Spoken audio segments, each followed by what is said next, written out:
Adică, de ce să nu recunoaștem că avem o criză care poate să reprezinte și un pericol, dar și o provocare și o oportunitate.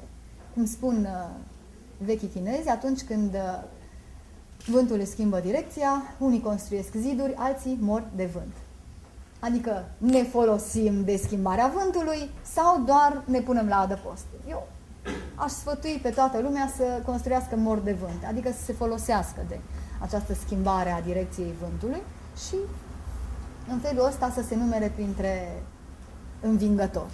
De ce nu? Sigur că este dificil, sigur că este complicat, sigur că avem în frunte un guvern care ne spune în fiecare zi că România nu mai are nicio șansă, că în cazul în care nu reducem, nu știu ce s-ar mai putea reduce în țara asta, dar dacă nu reducem tot ce ar mai fi de redus, atunci nu o să putem să trecem peste perioada asta dificilă.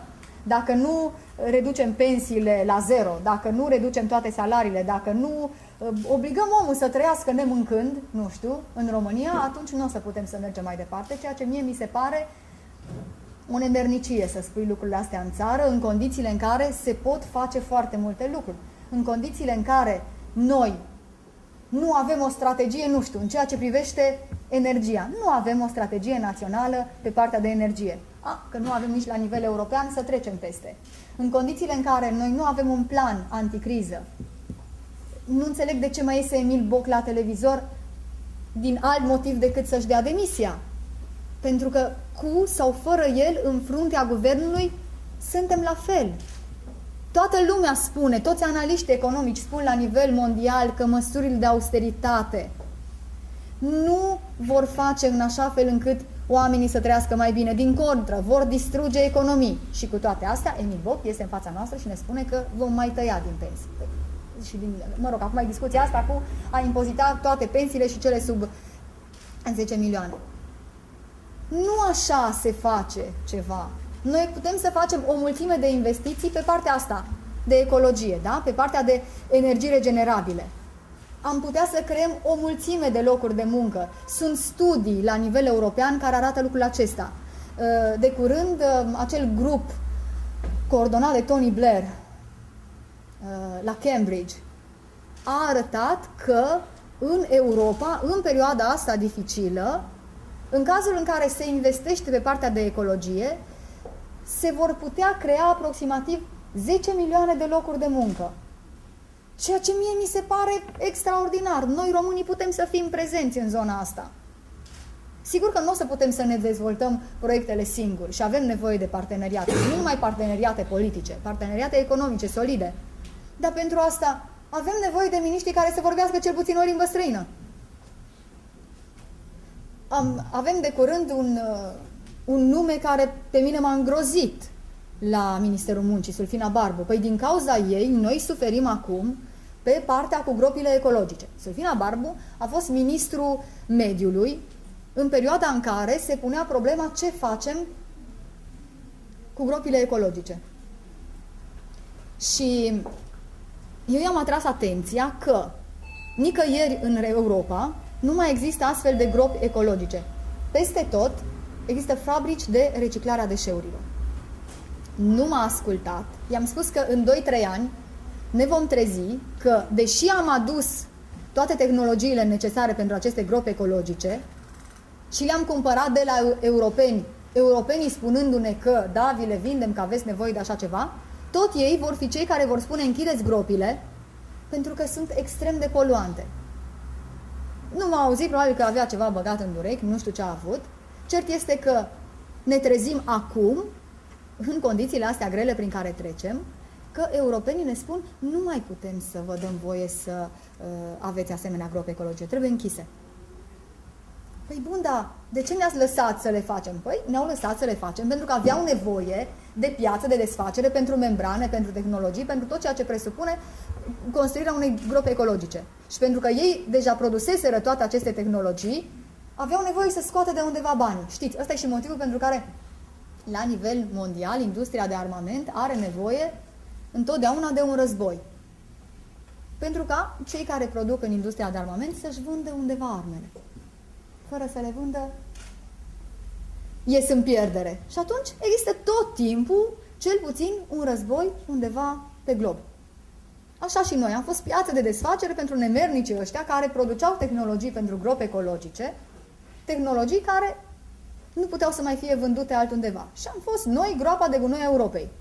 Vina nu ar fi a lor în totalitate, vina este a oamenilor noștri, a miniștrilor noștri incapabili să iasă, să spună sau să pună măcar o întrebare. De ce? De ce să fim noi cei care aducem gropi ecologice?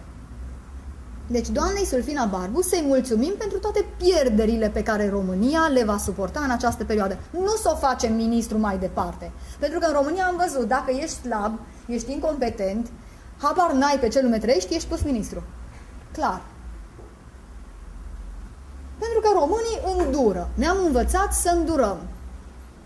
Pe cuvântul meu m-am săturat că suntem tot mai resemnați. Suntem tot mai resemnați și îndurăm la nesfârșit tot ceea ce ni se pune în față. Nu mai trebuie să facem lucrul ăsta. Eu am rămas pe baricade, deși mulți așteptau să-mi văd de, nu știu, de teatru, de științe politice, de doctoratul meu pe care o să-l susțin la sfârșitul lunii noiembrie, în deficitul de democrație la nivelul Uniunii Europene. Dar am zis nu vreau să fiu un foarte bun specialist și să scriu documente și atât, să fiu specialist pe hârtie. Nu! Vreau să folosesc tot ceea ce am învățat și tot ceea ce am aflat în perioada asta ca să-i ajut pe ceilalți. Nu vreau să plec în străinătate. Vreau ca în România lucrurile să meargă așa cum știu eu că pot să meargă. Da, e adevărat, pentru asta trebuie să fure mai puțin, pentru asta trebuie să promovăm oameni competenți și pentru asta trebuie să fim noi mult mai exigenție, puțin spus, răi. Foarte răi trebuie să fim. Acum, m-am îmbrăcat în negru și le mulțumesc și colegilor care s-au îmbrăcat tot așa în negru, în blud și pullover negru, din respect pentru cel care a fost Steve Jobs și pentru faptul că a revoluționat lumea, nu doar lumea comunicațiilor, eu zic că a revoluționat lumea și mi-am amintit și chiar le spuneam colegilor mei ce a făcut în 1983, dacă nu mă înșel, Steve Jobs, în momentul în care voia să convingă un mare director de la o altă mare companie, de la Pepsi Cola, John Sculley, îl chema, era în conducerea Pepsi Cola și cei de la Apple aveau nevoie de el datorită minții strălucite pe care o avea individul ăsta. Toți ceilalți parteneri al lui Steve Jobs au început să discute, să-i propună. Frate, îți dăm un salariu de nu ți-ai mai imaginat. Individul zice, băi, nu mai am nevoie de bani mai mulți, trăiesc foarte bine cu cât câștig. Nu văd de ce ar trebui să plec de acolo. Da, dar o să ai concediu, o să ai vacanțe, o să ai mașină, o să ai elicopter, o să ai ce avioane vrei tu. Am. Bun, și nu mă puteți convinge cu nimic. Mă simt foarte bine aici.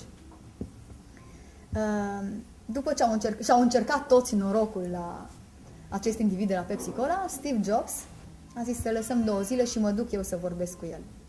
După 2 zile, l-a întâlnit pe acest băiat și a zis, uite, vrei să vinzi toată viața ta apă cu zahăr sau vrei să vii cu mine să schimbăm lumea? Și într-adevăr a schimbat lumea. Eu cred că dacă suntem optimiști, putem să schimbăm lumea. Nu e complicat. Și dacă avem încredere în ceea ce înseamnă această criză care poate să reprezinte pentru noi o oportunitate și ne poate face să acționăm, nu să ne resemnăm, atunci vom reuși. Greutățile îi fac pe oameni să meargă mai departe. Și asta este ceea ce le spun tuturor colegilor mei în fiecare moment.